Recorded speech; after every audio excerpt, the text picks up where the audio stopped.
দীপানিতা দি, এ দেখো তোমার জিনিসগুলো আজকে পেলাম আমি হাতে। আমি তো ভাবছি তুমি কি ভুল করে সোনা দিয়ে দিয়েছো, এত সুন্দর এসছে। আমার তো মানে এত পছন্দ হয়েছে, আমি জাস্ট ভাবতে পারছি না।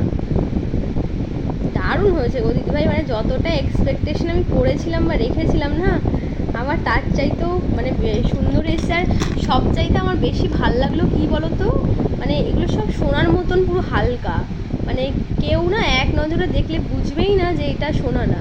আমি জানি না এখানে ফোকাসটা ঠিকঠাক আসছে কিনা, জাস্ট ওয়াও, আমি এইমাত্র পেলাম গো। আগে তোমার থেকে আরও প্রচুর জিনিস নেবো দিদিভাই, কিন্তু সত্যি বিশ্বাস করো জাস্ট দারুণ হয়েছে গো। থ্যাংক ইউ দিদি, থ্যাংক ইউ সো মাচ। আর সবচাইতে বড় কথা, পুজোর আগে আমি ভাবতে পারিনি আর সামনে একটা অনুষ্ঠান বাড়ি রয়েছে, মানে আমি ভাবছিলাম যে 17 তারিখের আগে আমি পাবো কি না, বাট পেয়ে গেছি। আমি সত্যি ভীষণ হ্যাপি অ্যান্ড থ্যাংক ইউ গো, থ্যাংক ইউ সো মাচ।